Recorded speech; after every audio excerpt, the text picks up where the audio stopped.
What does it take to design the branding for a Formula One team? There's many of us who think that we're budding designers, that we can come up with amazing liveries and concepts for all sorts of different things within Formula One. But what is it actually like to do it from the beginning? Well, I was fortunate enough to talk with Jon Rowlandson, one of the people who was fundamental in the entire branding and lead design for the MoneyGram Haas F1 team, all the way back in 2014. We talk about how he got into Formula One, his journey into graphic design, and most importantly, what it was like designing an F1 team's branding from scratch. Just before we kick things off, I'd like to thank Jon for his time. Incredibly gracious. He gave me so much to go off. I can't thank him enough. If you'd like to, please do check out his own Formula One graphic design store, vv10.store. You can find all sorts of amazing gear designed around the 1990s and the early noughties. All of those amazing classic liveries that we so desire within the communities. This is of course being released before the F1 Live 75 event at the O2, which I am attending. So if you're watching this and you're coming along, then please make sure to say hi, because you're probably going to spot me being potentially the only Haas fan in the entirety of the O2. Well, hello there. Thanks for having me, Henry. So my name is Jon Rowlandson. So by trade, I am a graphic designer. I'm also a huge lifelong Formula One fan. So I pretty much got into the sport when I was about 11 years old for some long forgotten reason, I think in the winter of 1996. Don't ask me what it was, but me and just a few friends just decided that it was going to become our obsession that winter, so straight into the 97 season, which was a classic. And yeah, so I'm a graphic designer by trade, and I guess I'm here today speaking with you, Henry, because I have quite an interesting story in terms of how I managed to worm my way into the world of Formula One. Yeah, so for those who are wanting a little bit of context, I came across Jon on Reddit via the Haas F1 team subreddit, and you all know me as this rather ridiculous Haas fan as I am. Of course, I wanted to kind of query Jon and kind of pick into some of the details, because he is the individual who designed basically all of the branding for the MoneyGram Haas F1 team in 2016 when they first came on the grid.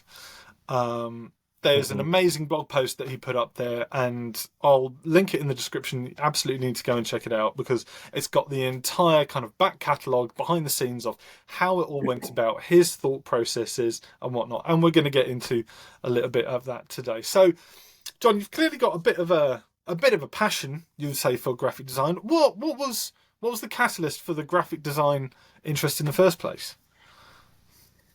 Good question.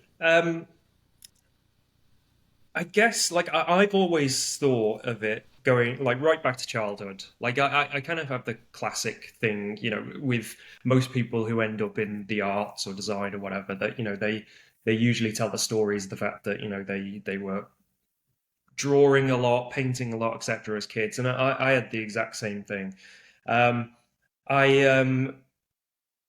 one of my early references, I say, that got me into the world of design, specifically the type of design I deal with is in branding, really. So in layman's terms, that is not only things like logos and color schemes and how a whole company presents itself, but also a lot of the kind of brand strategy that lies behind that as well. It's almost like the iceberg and everything you don't see under the water, that type of thing. And yeah, when I was a kid, I always tended to have a passing interest in visual things. Like I would copy lots of things down, etc. My dad as well he was a butcher at the time and ran a business in Liverpool, where I'm originally from. And I remember he had these old accounting ledgers, basically when you used to write all your accounts down in books, essentially. And there must have been a thing that had happened with these books where some coffee would have been spilt and had seeped all into the pages and then dried over time. And I literally, like, this is so nerdy, but I literally used to open up the books and trace the coffee stains and make like maps of the world, almost like you can imagine like a Lord of the Yeah, Rings style yeah. thing where I make these like worlds. So I always had this kind of, I don't know, desire to like make things, create things, to draw, to write. And then, as I mentioned, in that kind of winter of 1996 into 97, when I discovered Formula One, it was kind of like it was a light bulb moment for me, because basically you had these amazing looking cars with amazing color schemes and logos all around. Like, I honestly think Formula One was like my gateway drug into appreciating logos, basically. Because the whole cars would be like slapped full of all kinds of like logos and graphics and the driver suits and everything around the teams, the trucks, all kinds of things. And I was kind of just taken with it and fascinated. So I used to then do a lot of things when I was a kid where I would draw Formula One cars out and create my own liveries from them anyway. So I would literally, like, it's so nerdy, and you can tell I ended up being a designer. I would give myself like a brief, and I would say, like, right, my engine manufacturer is Peugeot. My main sponsor is like Caterpillar. Like, remember them who used to Right. make Yeah, boots and yeah. things? And I Yeah. would give myself that brief. I had to like merge these brands together into like into a paint scheme, into a livery. So yeah, like that plus, just collecting everything I get my hands on to do with Formula One. Like back in the day, team launches and things, there used to be things that you had to look out for in the newspaper. And you'd get these, like the wall charts, double Yeah. page spread of like the new season with all the new cars and stuff. And I just found it the most exciting thing in the world. And,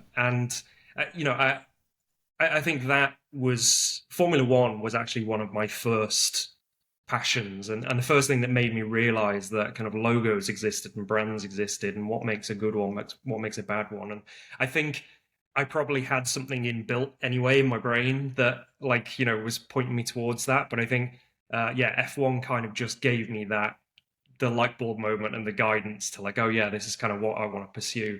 And what's interesting about it is that actually it's not like I had that and then I became a Formula One designer at all. So one of the big reasons and big part of the story that you mentioned with Haas is that actually for the first, I would say, like 10 years of my career, like I was just a regular graphic designer, doing work on all kinds of things, TV channels and theaters and banks and the usual stuff graphic designers do, basically.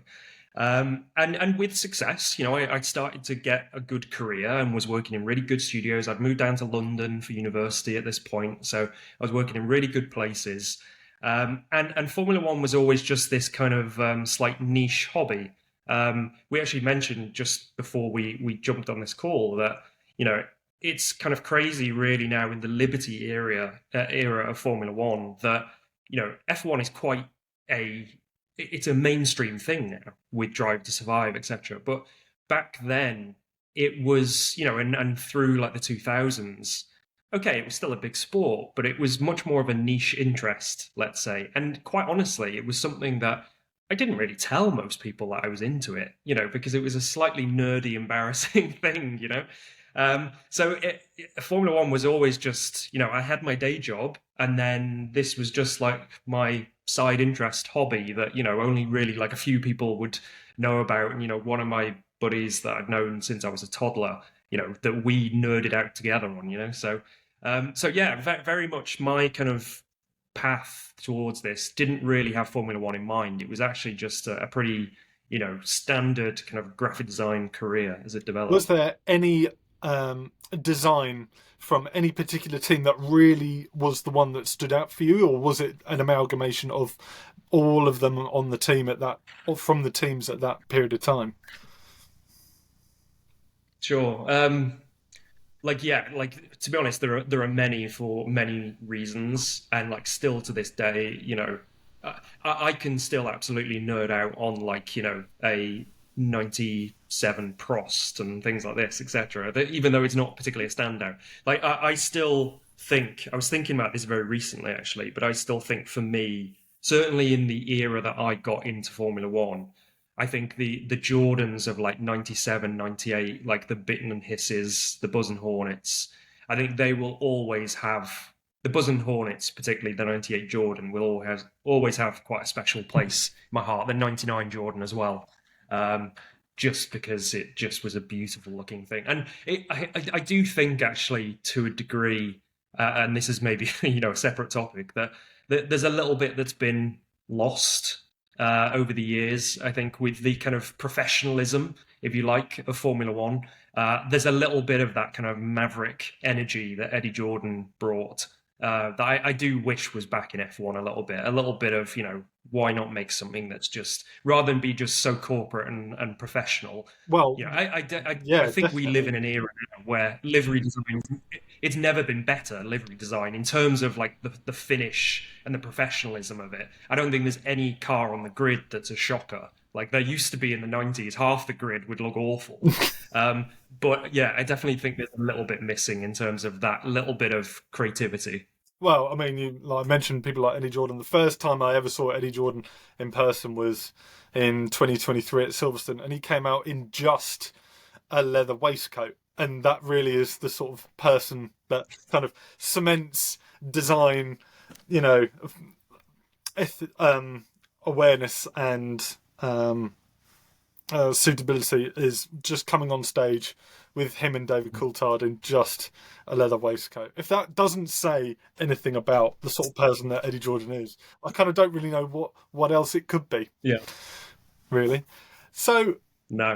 No. so when you're talking about something like the Jordans of the late 90s, what specifically about something like a design like that it works so well, like on a more technical level? Because there has to be, I would have thought, some elements between the aerodynamics and the shape of the car running alongside how a livery works alongside those sorts of aerodynamic parts. Because if you had like an enormous front wing on the rear, say, then that could potentially change how some of the design elements work. Or is it more of a general thing and it can be almost slapped onto anything? Sure. Like, you know, having been through the process of designing on a Formula One car, like it's a challenge, and I think anyone who has done it will tell you it's not easy. It's really hard because ultimately these things are performance machines, and anything that is on there that is superfluous and that might affect performance just gets taken off the car. Yeah. It's like they won't even entertain it. That it like, if there is 0.001% of a performance improvement, they'll go for it, So there's nothing you can do which can affect that performance. Which makes it very difficult. Like we've seen in modern era where, a lot of the color has been stripped off cars and they've gone down to bare carbon because of weight saving and aero, etc. And, yeah, it can be really, really hard because, often there can be things that you would love to do to make a car look fantastic, but you just can't do it physically. You're not able to do it. And I think it's one of the big differences. I think it's amazing to see over the years the amount of, concept liveries that people do, and so detailed and so incredibly well produced, built in 3D that you see posted on social media, etc. What a lot of those liveries don't have the challenge of is that they can do whatever they like and they don't have the pushback to say, oh, actually we can't put any paint there, or we can't put any vinyl there, or if we put vinyl on that bit of the airbox it's going to affect performance, or the amount of air that comes into the engine, power unit, whatever. So that is always a real challenge. I think going back to things like the 98 Jordan or that era of Jordan, I would honestly say it's less of a technical thing. And I think, like, ultimately in the world of branding that I exist in, 90% of the problem is distinctiveness. And if you can be distinctive and set yourself apart, then, you're already most of the way there. And I think that combination of, the Hornet stripes, a little bit of kind of creativity and aggression. Even going back to the snake on Bit and Hisses, where they used to play with it a bit, and they would have, I think there was one race where they had beaten the Ferraris, and then the next race, the snake had a bit of like red in its teeth and Right. things like this. Where a little bit of creative expression, if you like. That mixed with the bright yellow, to be able to see a car like miles away on track. I always think of it as like, that camera angle on Hanger Straight at Silverstone, Yeah. and the camera's at Stowe, and you can see the cars coming from Beckett's down to you. It's like, that's the test. To be able to see the car and know exactly what car it is from that distance. Most of the time, when people do these concept liveries, I think the mistake they make is that they design a car to look, it's almost like a billboard. So they've got lots of intricate details and lots of things going on. When in reality, the challenge of designing a successful livery, it's more like designing a postage stamp. You have to design something that actually can be visible from 200 meters away and tiny and at speed. And that's the challenge. And I think, cars like, the 98 Jordans, I would even say actually like the modern McLarens do a very good job of this now, where they've moved to papaya. The distinctiveness of being able to identify a car at speed from distance, that's the real challenge for me. And McLaren's a really good case and example, because there were years, even pre when they moved to papaya, and they were kind of in that weird like silver and black space, even though they weren't in allegiance with Mercedes anymore, where they still kind of I actually remember at the time talking to someone at McLaren and having the conversation where they basically said, we are struggling with our identity. Like, we don't know what to do next, because we don't. And they were kind of asking, like, what do you think as a Formula One fan and a designer? And they kind of had lost their way and they didn't know where to go. And then obviously it was with the kind of Zach Brown era that they, fair play to him, he recognized that they needed to kind of re-galvanize the McLaren spirit and the McLaren identity. And they had a few bumpy misfits along the way. There was a couple of shockers, and before they had many sponsors and things. But they've at least definitely started to find their way.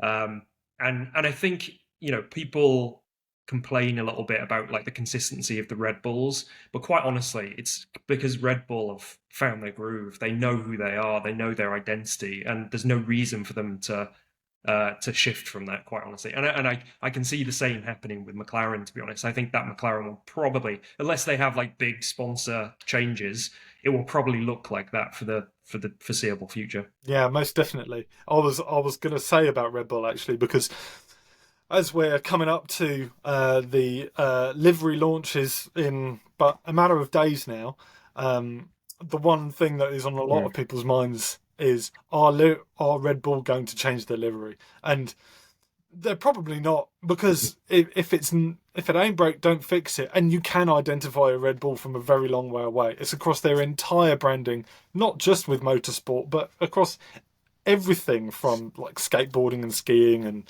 all their other extreme sports. So there would be no reason for Red Bull to change it up now, unless there was going to be a massive brand overhaul across the entire company.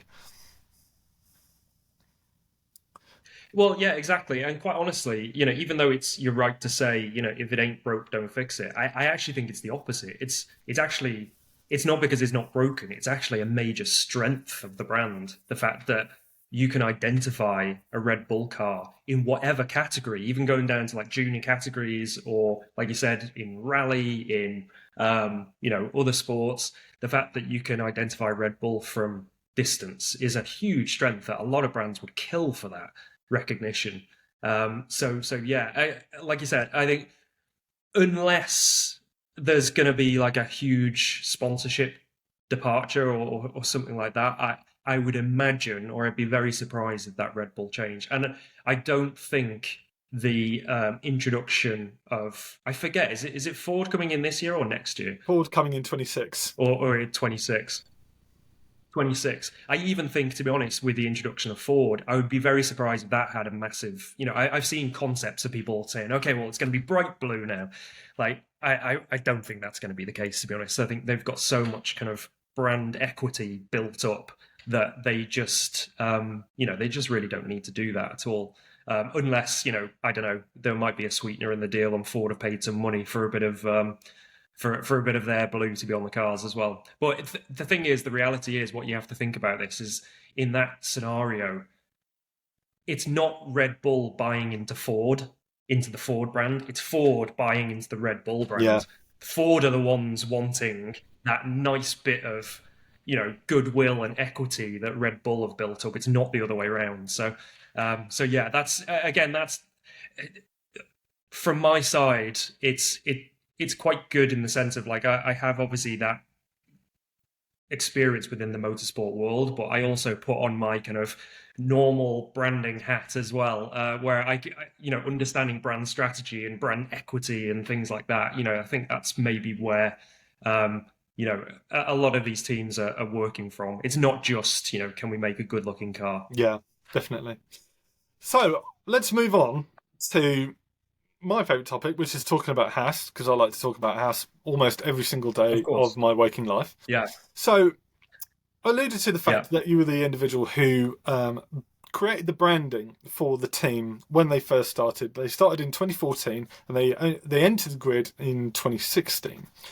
What sort of steps did you take in order to get your foot into the door with a team like that? Because obviously there's been a lot of speculation over the past couple of years about new teams coming on the grid. And now we've had the likes of Andretti, which was shot down, which then became GM Cadillac. And there's talks of potentially High-Tech coming in and buying out Alpine as a brand. What were your first steps in, like I said, getting your foot in the door? Did you have a plan about what you were going to do once you did get your foot in the door? And is there anything that you would have done differently? Good question. So the first thing I'd probably say is that I guess I had a plan. It wasn't a particularly bulletproof cast iron plan. So to kind of like wind back, this would have been going back to about 2013, 2014, something like that. So at the time, I was about 10 years into my graphic design career. I was working at a really good agency, like really reputable, like a good place to be and good people and good work. But I had got to a point where, I mentioned earlier that, I had this passion of Formula One that was always just a hobby on the side. And I kind of had like a bit of a realization, maybe it was because I was approaching like 10 years in my career and just, thinking about what to do next, where I really just had this desire to be like, I love the world of design and branding, what I'm doing as a career, but I'm also like working on things that I'm not as charged about, not quite as excited about. And there's always been this world of Formula One that I would desperately love to try and break into. And that would be, my idea of a dream project, basically, to work within that world. And, I'd had that kind of thought ruminating for a while, but I hadn't really taken any steps to do anything about it.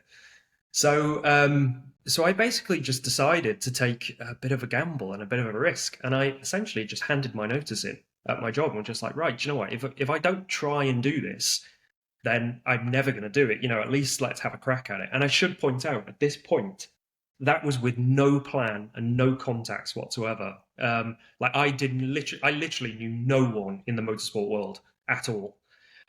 So I basically decided, I was like, right, I'm just going to quit my job, and I'm going to try this, and I'm just going to take the gamble. And I basically, for a good, I don't know, it must have been about for a good like 6 months, something like that. Like I was doing like bits of freelance on the side to pay the bills, etc. But for a good like 6 or 7 months, through, I think it would have been 2014, I basically was just writing emails, picking up the phone, trying to get meetings with people and all kinds. And largely, to be honest, it was quite a fruitless endeavor, because at that point, like, it doesn't even seem that long ago to say like 2013. But at that point, I think the way that F1 was set up in terms of like the professionalism of liveries, etc., was way, way different to how it is now. How it is now is very much like, there are dedicated teams, like, there are teams like Red Bull and Mercedes, particularly, who, McLaren have like very dedicated, like in-house marketing teams. I'm pretty sure the marketing team of Red Bull, they do other stuff in the Red Bull universe as well. And it's very professionalized, let's say. And even the smaller teams, it's professionalized as well. Back then, it really wasn't at all. And again, it sounds like I'm talking about something from like 1986, but actually it's very recent history that most teams, or a lot, I would say at least half the grid, would literally just have like one young graphic designer sat in the corner who knew Photoshop, and and they pretty much just like did cool stuff, all the time. And that's why even in that era, you would have liveries that would kind of change year on year on year, and they would be very, very different. And there wasn't any kind of sense of like a brand that kind of went through. So a lot of these conversations I was having with teams, they were pretty kind of fruitless, to be honest, because at the time, so much energy and effort was in terms of like the engineering of the car and making the car go fast and money saving and that type of thing. There wasn't a ton of value put on graphic design and branding. It wasn't, it was kind of just seen as like, oh, well, we need to make the cars look good and the sponsors happy, and like that's pretty much all we need to do. So the responsibility of that was it was quite a junior level, let's say. It would be like, we've employed someone who's like in their early to mid 20s who knows how to use Photoshop and can put some designs together, and we're pretty happy with that. And that's, this is obviously before the social media explosion as well, where, managed brand assets and consistency across all platforms was really even a consideration as well. Back in the Bernie era, before, they really allowed social media as well. So I would phone up or email a lot of these companies, and it would be pretty much a dead end, because the person I'd be put through to or speaking to, it would be their job that I would be kind of fighting for, and be like, hey, can I come in and show you your stuff? And they'd be like, well, not really, no, quite frankly. Or they were just like, oh, whatever. And I think actually like one of the few bites that I did get, that I won't mention names on it, but, again, that was a conversation that I ended up having. I went to the factory, etc. And again, that was another scenario of, the person I was talking to, I was kind of aiming for their job. Yeah. So why the hell would they give me a job? So yeah, it was pretty fruitless, to be honest. And at that point, I was kind of, I was thinking about giving up, quite frankly, because it was kind of just like amounting to nothing. So that was roughly around like the summer of 2014. And then some, it was actually, I was funny enough on a friend's stag do in Manchester. To be honest, a few drinks sailing to the wind, not the most sober, let's say. We've all been there. Yeah, we've all been there. And news dropped, official news dropped, that Gene Haas had been granted entry to the Formula One grid, which was kind of amazing, because it doesn't happen often.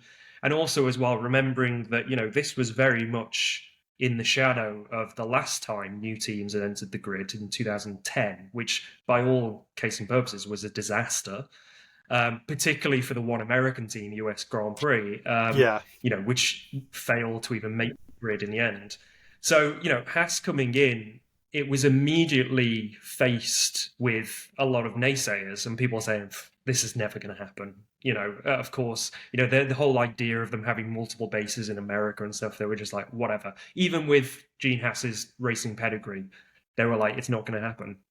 So whilst I was on this stag do, and chatting to a friend of mine who, interestingly, he worked at another agency, and he was basically asking, did I want to come and freelance with them for a bit? And I actually said to him, I was like, do you know what? Like, this news has just come through. I'm going to give it one last crack. I'm gonna try and see if I can do something here. And I saw an opportunity, basically, however slim. And basically, so recovered after that stag weekend. I basically, again, I had no contacts at Haas whatsoever. I didn't actually contact the team directly, because at that point it didn't really exist as an entity. It was just Gene Haas in the States. Um, I, I don't really totally know how I managed to join these dots, but I basically, at the time, Zach Brown, who is now obviously the team principal at McLaren, he was back then not a team principal. He owned a very successful sports marketing company called JMI, and he was one of the, I would say he was probably the most prominent American in the sport, let's say, in the business side. Obviously, there was like Otmar Zafnauer as well, but in a sport where there weren't many Americans, he was one of the very few that were quite, visible. And basically, he was someone with JMI. His business were responsible for a lot of the kind of like deals that were made, sponsorship deals in Formula One. So I think they closely at the time were working with Williams. I think, I might be wrong on this, but I think they had engineered like the Martini sponsorship with Williams. They were working with like John Walker and McLaren, etc. So they, Zach Brown at the time was being touted as like the next Bernie Ecclestone, as someone who might take over from Bernie when he decided to pull back. And I basically just was like, well, this is a new American team coming into the sport. He's a really high-profile American businessman, marketing expert, who is making deals left, right, and center. I kind of just like, there's no way that these two people haven't been speaking to each other. Like, there's no way that Zach won't have seen that opportunity to get involved with Haas. Like, surely they're in conversations. So I basically just decided, luckily for me, JMI, they have two offices, one in the States in Indianapolis and another one in London, where I'm based. And I got in touch with JMI and was basically just like, look, I think even at this point, I hadn't even mentioned Haas. So I was just like, look, I'd love to just come in and show you my stuff, etc., and have a conversation. They thankfully were very receptive. They were like, yeah, coming in. So I did that. So I basically just took them through my normal non-motorsport portfolio, and it was kind of like, oh great, it'd be cool to work with you again in the future. And I basically mentioned to them, I said, look, with this news of Haas coming into the sport, I've been thinking about putting together like a brand proposal for this, about how the team could look as a Formula One brand in the future. And they said to me, they were like, we'd be really interested to see that. Like, sure, like work on it, and when it's ready, like come back and speak to us about it. So that was my plan. Little did I know that pretty much in the days before I had that chat with JMI, they had just secured the deal to basically help Haas commercially break into Formula One and to help them set up the team. So through some shrewd kind of connecting of dots and just a bit of pure luck, I had basically walked into the exact room that I needed to be in, ultimately. So that's exactly what I did. I basically went away and worked on my kitchen table, lived off credit cards for a few months, and put this brand proposal together, it was quite a hefty piece of work. It was like 100-page presentation of everything from, brand strategy to brand positioning against the other teams to, car liveries, to driver suits, to like potential sponsorship placements. It was very thorough, basically everything I could do, even back then, like early things around like how they could activate social media and things like that. And how it would live against like the NASCAR and their CNC manufacturing, etc. And so I basically, I think it was about 2 or 3 months later, I went back into JMI and said, look, I've got this thing. I think it was on a Friday. And I presented to one guy. And he basically was like, this is really impressive. We love this. Can you wait here and I'll get someone else, who actually, so the first guy I presented to was Stephen Gillespie, who was one of the lead head of designs at JMI at the time. He went and got Tim Bampton, who worked at JMI, who later ended up with Zach Brown at McLaren. Yeah. And basically was almost like, you've got to see this. And so I basically had to do the same presentation of 100 pages again. They really liked it. And they were basically like, can you wait here? And went and got more people and were like, can you take us through this? And I basically ended up presenting that deck about 4 times on the same day. And, left kind of handshakes and like, oh great, we'll speak soon, we'll be in touch. Pretty much by the time I got home, they explained the situation to me, that they were working with Haas, and they were literally like, "Can you start Monday?" And that Amazing. was it. And basically from the next Monday, I was working on it, and it was incredible. It was an amazing experience, and you know getting. I think it was after that point. I think it was like another 2 weeks, and then I was presenting an edited version of that, because obviously now I then had information about actually how the team wanted to launch and things like that. I think 2 weeks later, I was presenting it to the Adam Jacobs, who was the then CMO of Haas F1 team, Yeah. and helping set up the brand. And that was it, and it kind of just it went from there basically, and that's how I got my foot in the door. A bit of taking a chance, putting myself out there, quitting a very good job, doing the rounds, phoning people up, and luckily finding myself in the right room at the right place. I mean, that's insane. The sorts of places and the luck that you've managed to put yourself in. Some people would say that you would need to, you've got to try and make your own luck. And I think this is a perfect example of that, because you could have had that moment when on that stag do of going, no, this is I'm done. But to have had a thought to go, actually, just one more go, and if I don't get it, then that's it. And then it just so happened to fall into your lap. I mean, from my perspective, it's one of the things that has really kind of carried Haas, particularly in those early years, is how similar the branding was in those early points.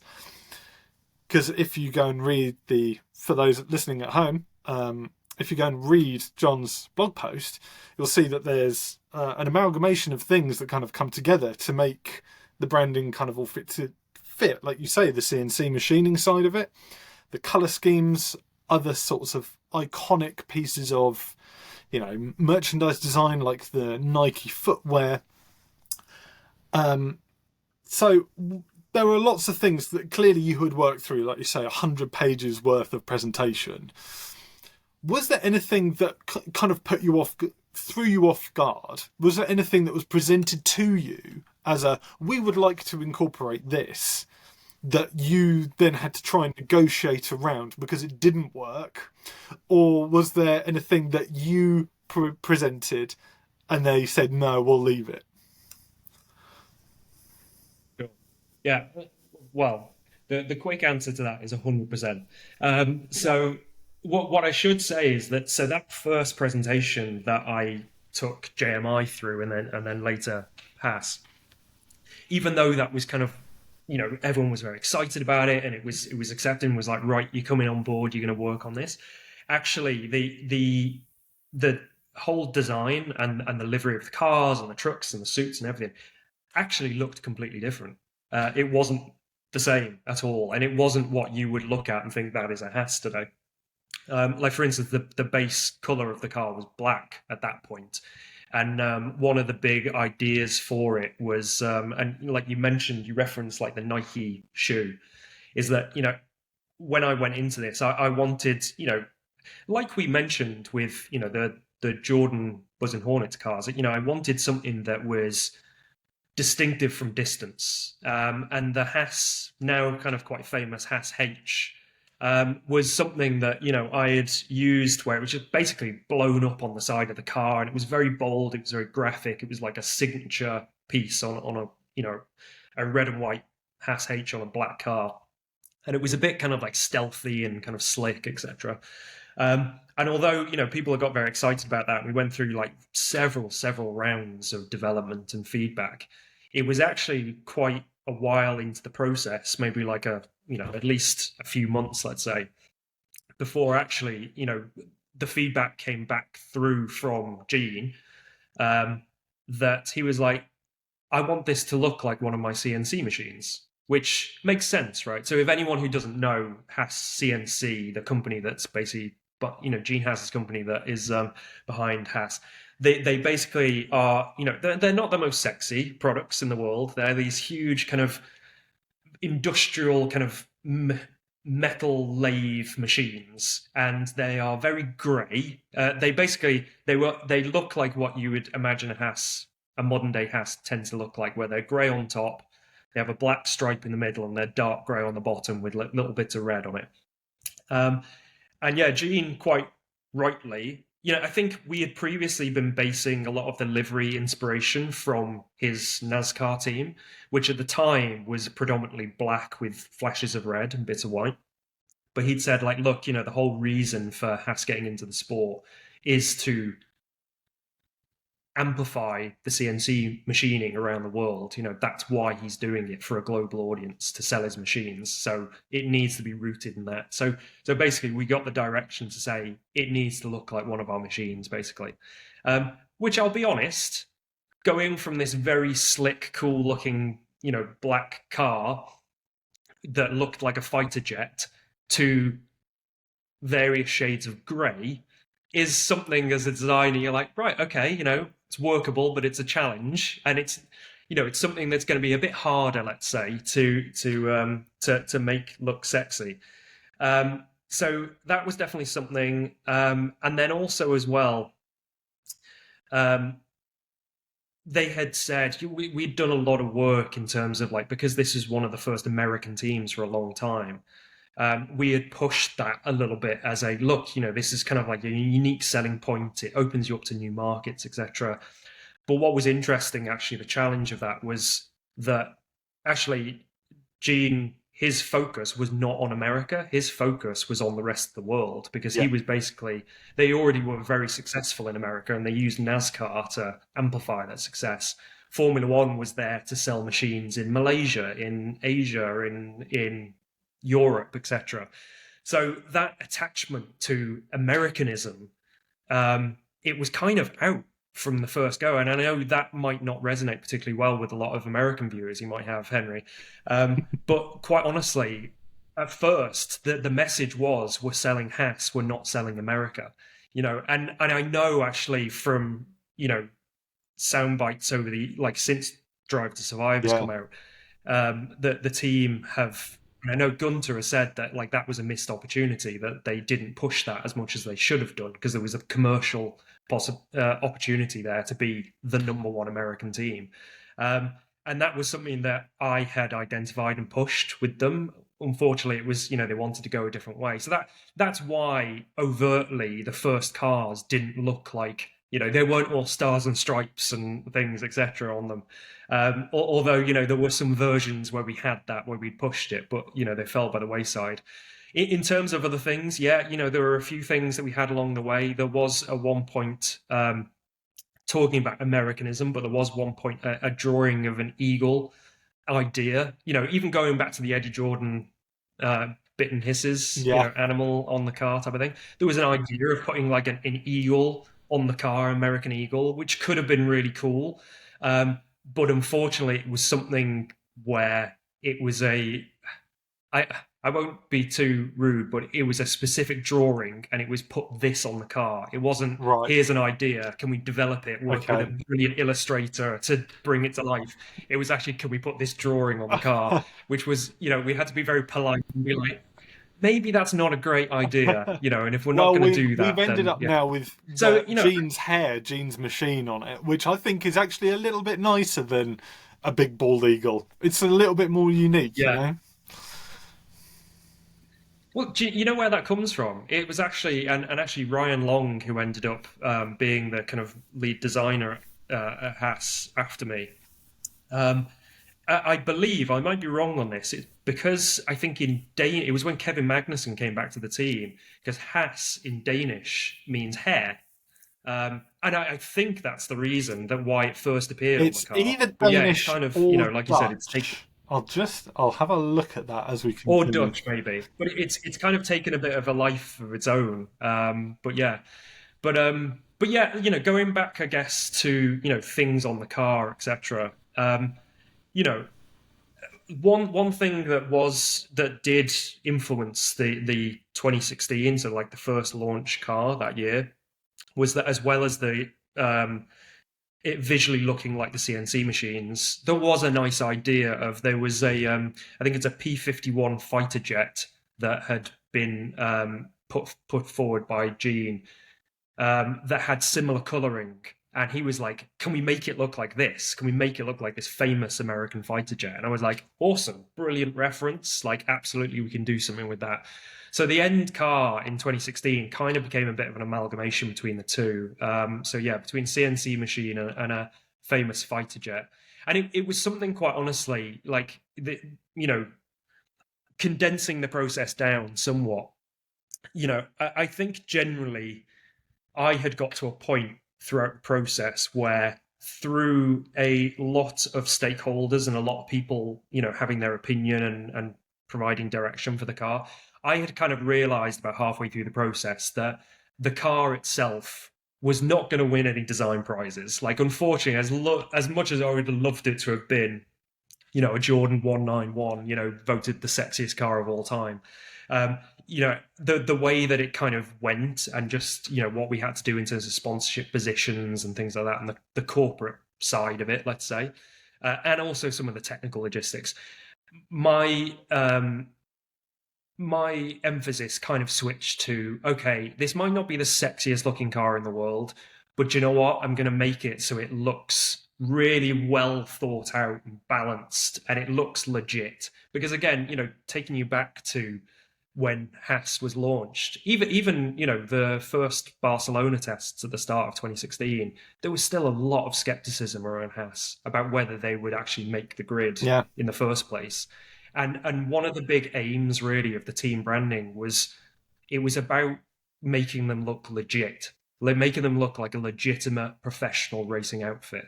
And that's really where the kind of, whilst I will be the first one to admit that the 2016 Haas is not going to win any, best livery of all time awards, it certainly did the job of, like, it looked like a legit outfit. And the team uniforms, the trucks, I still think look good. The trucks are pretty much unchanged today. They pretty much still look the same. Yeah.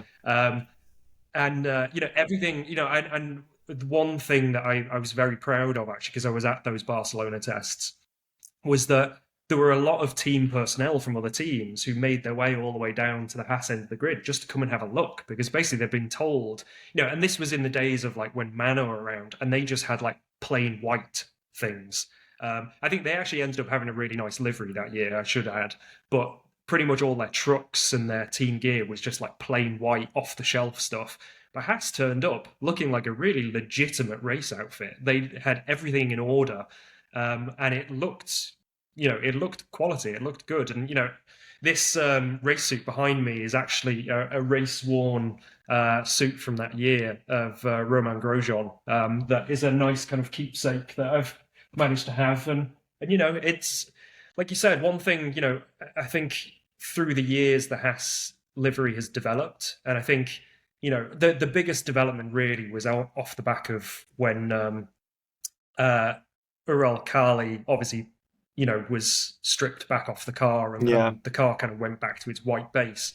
And I think actually they did a really good job of it, and I've really enjoyed seeing the development for it. But what I really enjoy is that even in the modern Haas F1 cars, there's still a bit of that DNA of the 2016 car in it. It still has a lineage from that first car. And actually, it was quite nice, actually, after the Rich Energy debacle era, that it was very satisfying to me that they kind of reverted back to a 2016 proto car. It was kind of lovely. And I remember at the time having Will Buxton kind of saying, like, it's a kind of lovely to have Haas back, as a brand.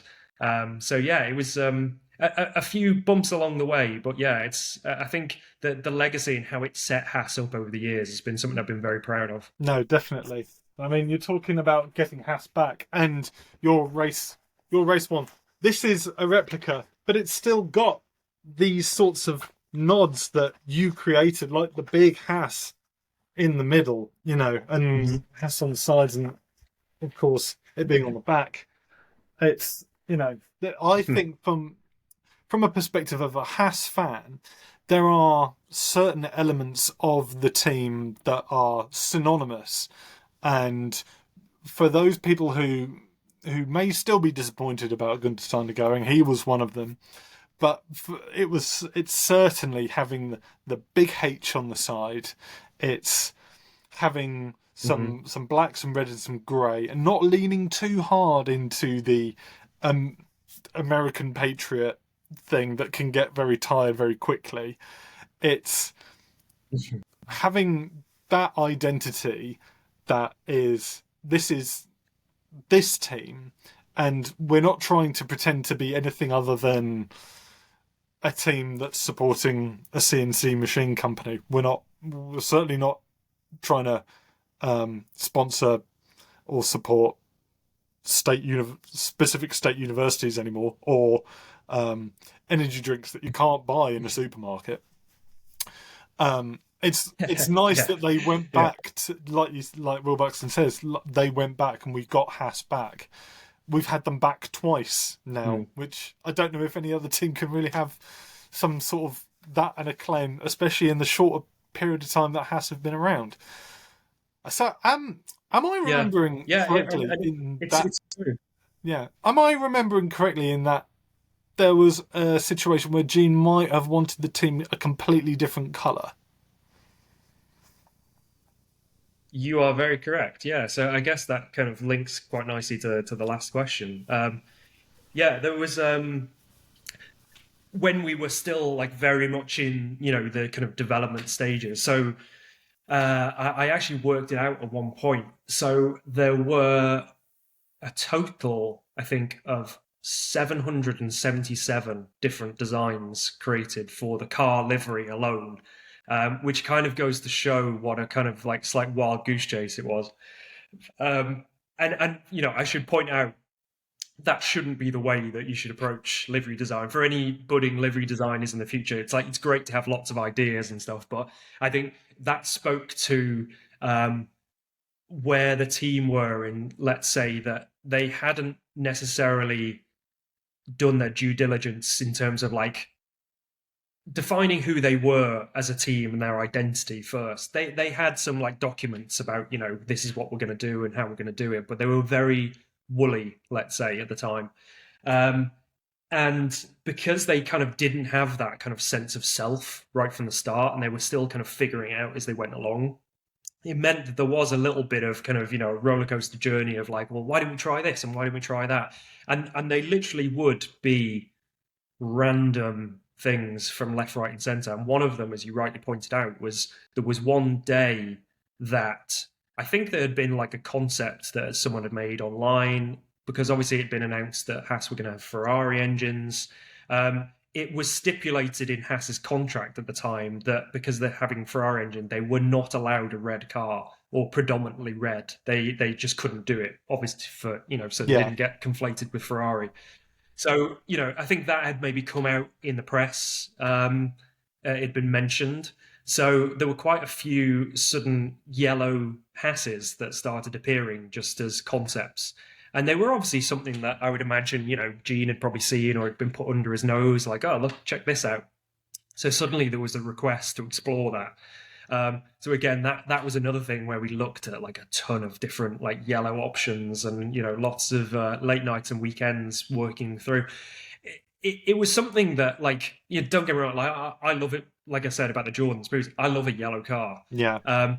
But it's something that, and it's interesting because I think Cadillac, because they have a lot of racing heritage with yellow, and they, I think, are going to find this, is that something like a color works when it has still a concept behind it, or it's got a heritage behind it of something. I think yellow for yellow's sake actually doesn't feel as exciting or bold as it might have done on Jordans, let's say. And actually, the thing with Haas when they were yellow, it would have created some nice cars, but it made no sense whatsoever, because as a brand, Haas has got yellow has got nothing to do with Haas whatsoever. So even going back to the company, the NASCAR heritage, like they don't have yellow at all in any of their schemes. So it really was like a left field thing. And again, to borrow the example of Ford and Red Bull, it was like them borrowing equity from another brand rather than them kind of standing up and saying like, we are Haas and this is what we believe in, you know. So there were a ton of different concepts, and one, I think one of my favourite ones was where the challenge was like, well, how do we make something yellow that also is workable in terms of the Haas brand, which is like red and black at the time, or what we were working with. One of the concepts that I came up with, which maybe we can like link on screen or something, or have a pop up in the edit, is I had this idea of the car being like worked metal. So if you imagine when metal gets hot, and going back to old high school science, it goes through all the colors basically. It's got a gradient to it, hasn't it? You have the idea was that it's almost like the nose was white, so like the white hot tip as it punches through the air, and then it goes through kind of yellow, orange, red, and then finally black as it kind of cools, which was quite useful at the time as well, because back in this era, the rear of the engine covers got very, very hot, and you were limited in what you could paint because the paint would literally just bubble, basically. And as a car, as a concept, it's online somewhere, but I'm sure we can post it. Like, it looks fantastic, it looks great. Like, as if that had come out into the world, I think we'd still be talking about that today as like an iconic livery of all time. I genuinely do. Like, some people will probably think it's gross and disgusting because it's kind of a bit too much, but then at the same time, in the same way that if you think of like a 99 BAR with the zip down the middle, it was kind of disgusting and kind of quite outlandish, but actually. But to be honest, those are the ones, and even a 2009 Brawn, like those are the ones that, because they're so distinct, stand out. In years to come, you end up having an appreciation of them. Yeah. And I think had that launched, like it would have been very cool, quite frankly, and I would have loved that. But sadly, it got about as far as a presentation deck and then got killed. So sadly, we went back to a grey Haas.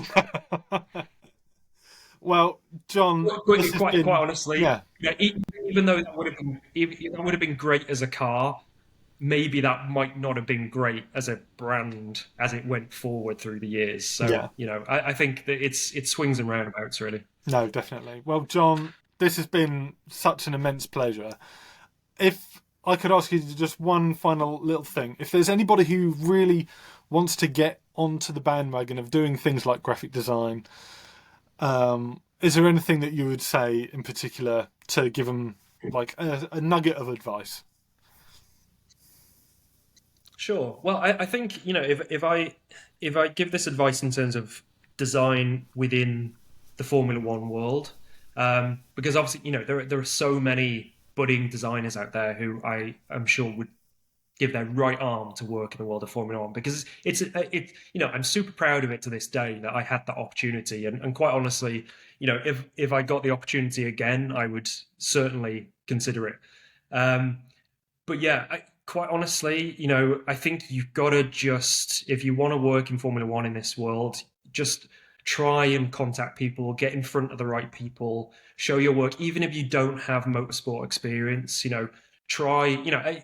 I had to do the same thing where I essentially had to do some fake spec work that was off my own back to say, look what I can do. Look how my skills translate to this world. So even if you don't have motorsport work in your portfolio, do what you can. Do something where, if you know someone racing cars, offer to design their helmet, help them out with a paint scheme of their car, all kinds of things that you can potentially do. And really, it's just about trying to get in front of people. And the one thing I would say that anyone who is budding, wanting to get into that world now, is that world is so much more professionalized than it was even a decade ago, where most teams have got a department set up now where there are, it's not just one person in the corner on a Mac. It is marketing departments and, working hand in hand with sponsors and their marketing departments. And, they will have a small team of designers, let's say, or at least a couple of designers.